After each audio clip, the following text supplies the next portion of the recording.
कायनात में मौजूद आधे हुस्न के मालिक यूसुफ अलैहिस्सलाम की रूह कब और कैसे कब्ज़ की गई।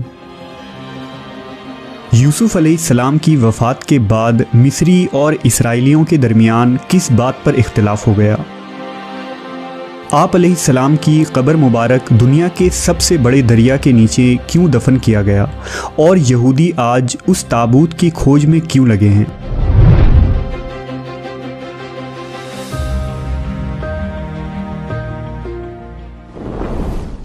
अल्लाह ने हर नबी को खूबसूरत हुस्न और बेहतरीन आवाज़ वाला बनाकर मबूस फरमाया। हज़रत यूसुफ अलैहिस्सलाम को खूबसूरत हुस्न से नवाजा गया था, यानी हज़रत मोहम्मद सल्लल्लाहु अलैहि वसल्लम के हुस्न का आधा हुस्न अल्लाह ने हज़रत यूसुफ को अता किया था।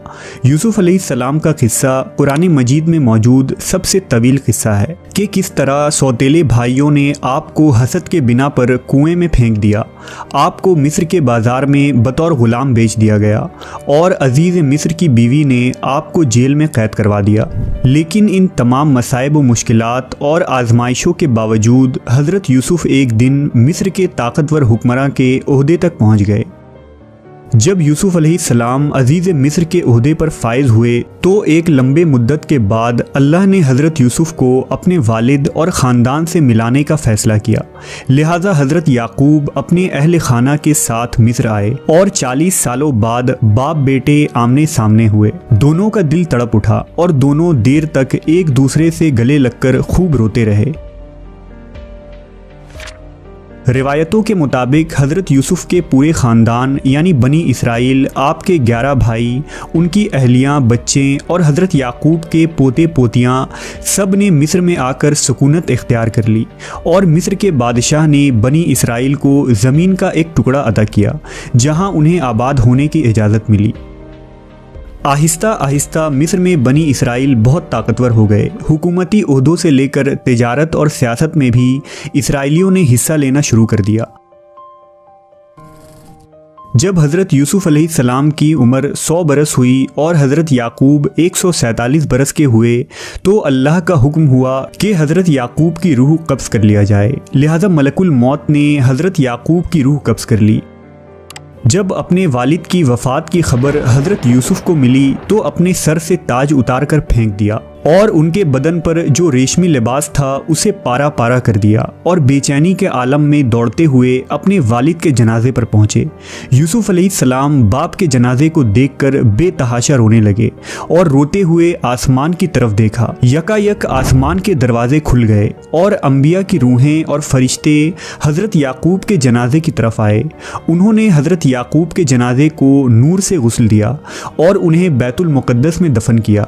यूसुफ अलैहिस्सलाम इस रूहानी नज़ारे को देख रहे थे। जनाजे की नमाज अदा करने के बाद आप अलैहिस्सलाम अपने दरबार में वापस आए। आप गमों से चूर थे। बाप की जुदाई अब आपके बर्दाश्त से बाहर थी। रात हुई तो दरियाए नील के किनारे गए, मुसल्ला बिछाया और रोते हुए पूरी रात नमाज अदा की, यहाँ तक कि सुबह हो गई। उस वक्त जिब्रील अलैहिस्सलाम नाजिल हुए और हज़रत यूसुफ से फरमाया, ए यूसुफ, आपके वालिद की उम्र तमाम हो चुकी थी, इसलिए खुदावंद ने उन्हें अपने तरफ बुला लिया, लेकिन अभी आपका वक्त नहीं आया। लिहाजा अपने रब की इबादत कीजिए और इस ज़िंदगी को आखिरत के लिए मुज़य्यन कर लीजिए, क्योंकि मौत का वक्त आ गया तो मोहलत न दी जाएगी। यूसुफ अलैहिस्सलाम ने वालिद की वफ़ात के बाद फिर सर पर कभी ताज नहीं रखा, ना कभी मुस्कुराए और हर रात दरियाए नील के किनारे जाकर खुदा से मनाजात करते। इस तरह 20 साल गुजर गए। यहाँ तक कि एक रात हज़रत यूसुफ ने ख्वाब देखा कि उनके वालिद याकूब और दादा इसहाक उनसे कह रहे हैं कि ए यूसुफ, अब हमारे मिलने का वक्त करीब आ चुका है, 3 दिनों के अंदर हमारी मुलाकात होगी। रिवायत है कि यूसुफ अलैहिस्सलाम ने उन 3 दिनों में बाप को देखने की ख्वाहिश में इतनी गिरियाज़ारी की कि उनके वालिद हज़रत याकूब ने भी उन 40 सालों में इतनी गिरियाज़ारी नहीं की होगी। बस तीसरे दिन मलकुल मौत आए और यूसुफ अलैहिस्सलाम से फरमाया, ए यूसुफ, आपकी मुद्दत ख़त्म हो चुकी है और आपके आबाओ अजदाद आपके मुंतज़िर हैं। लिहाजा यूसुफ अलैहिस्सलाम ने सर तस्लीम खम किया और मलकुल मौत ने उनकी रूह कब्ज़ कर ली।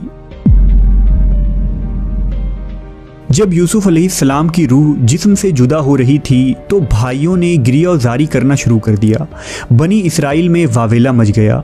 यूसुफ अलैहिस्सलाम की वफ़ात के बाद आपके जनाजे को उठाया गया। मिस्रियों ने जनाजे को देखा तो शोर मच गया।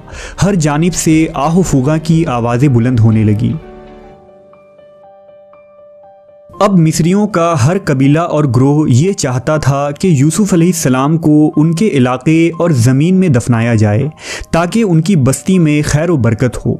एक ग्रोह ने कहा यूसुफ नबी को किनान के दरवाजे पर दफन किया जाए, कुछ ने कहा कि किसी और जगह। बस अल्लाह ने उस वक्त दरियाए नील के पानी को बंद कर दिया और अचानक नील सूख गया। लिहाजा अल्लाह के इस कुदरत से अहले मिस्र समझ गए कि यूसुफ अलैहिस्सलाम के जिस्म मुबारक को नील में दफन करनी चाहिए ताकि दरिया का पानी आपकी कब्र मुबारक को छूकर गुजरे और तमाम मिस्र वाले इस पानी से बरकत हासिल कर सकें। चुनांचा यूसुफ अलैहिस्सलाम के जिस्म मुबारक को संग मरमर के संदूक में बंद करके दरियाए नील में दफन किया गया। रिवायतों के मुताबिक जब एक अरसे बाद बनी इसराइल फ़िरौन मिस्र के ग़ुलाम बन गए तो मूसा अलैहिस्सलाम की रहनुमाई में उन्होंने मिस्र से हिजरत किया। लेकिन हिजरत के दौरान मूसा अलैहिस्सलाम रास्ता भूल गए और बनी इसराइल नील के करीब भटकने लगे। बनी इसराइल ने बहुत कोशिश की लेकिन उन्हें सही रास्ता न मिला। इस पर बनी इसराइल के बुजुर्गों ने कहा कि यूसुफ अलैहिस्सलाम ने अपनी वफ़ात से पहले ये वसीयत की थी कि अगर तुम लोग कभी मिस्र से निकलो तो मेरी ताबूत को भी अपने साथ ले जाना। लिहाजा जब तक आप यूसुफ अलैहिस्सलाम की लाश मुबारक को अपने साथ न ले जाएंगे रास्ता नहीं मिलने वाला। इस पर मूसा अलैहिस्सलाम ने पूछा कि क्या तुम्हें पता है कि यूसुफ अलैहिस्सलाम की कब्र कहाँ है? उस वक्त एक बूढ़ी औरत के सिवा बनी इसराइल में किसी को न पता था कि वो ताबूत कहाँ मौजूद है। लिहाजा वो बुढ़िया हज़रत मूसा को एक झील के पास ले गई जिसके पानी का रंग अजीब व गरीब था। बुढ़िया ने कहा कि इसका पानी निकाल दो। जब ऐसा किया गया तो ज़मीन नज़र आने लगी। लोगों ने वहाँ खुदाई शुरू की जिसके बाद एक कब्र ज़ाहिर हुई जिसमें वो ताबूत मौजूद था। मूसा अलैहिस्सलाम ने उस ताबूत को निकाला और आगे का रास्ता तय किया तो आपको रास्ता मिल गया और आप उस ताबूत की बरकत से अर्ज़ मुक़द्दस पहुंच गए। मूसा अलैहिस्सलाम ने फ़लस्तीन पहुंचकर उस ताबूत को किसी खुफिया मकाम पर दफन कर दिया। इस वाक़े का जिक्र अहदनामा कदीम में किताब यसू में मौजूद है। इसी तरह यहूदियों की एक मुक़द्दस किताब जेनेसिस रब्बा में भी इस किस्से का जिक्र आया है। मूसा अलैहिस्सलाम ने उस ताबूत को लोगों से छुपाकर किसी नामालूम जगह पर क्यों दफन किया, इसका इल्म सिर्फ अल्लाह को ही है और इसके पीछे क्या हिकमत पोशीदा है ये कोई नहीं जानता। फ़लस्तीन की मगरिबी किनारे पर एक शहर आबाद है जिसका नाम नाबलस है। नाबलस में वाक़े एबल पहाड़ी के करीब एक मकाम ऐसा है जिस पर 50 सालों से इसराइली यहूदियों और फ़लस्तीनी मुसलमानों के दरमियान एक जंग छिड़ी है। यहूदियों के मुताबिक नाबलस के इस मकाम को, जिसे वो मकाम यूसुफ कहते हैं, एक मुक़द्दस जगह है जहाँ यूसुफ अलैहिस्सलाम का मज़ार है। दूसरी तरफ अली हेरात और इब्ने बतूता जैसे मुस्लिम मुहक्किकीन ने भी हबरून और नाबलस को ही वो मकाम करार दिया है जहां यूसुफ अलैहिस्सलाम का मज़ार मौजूद है।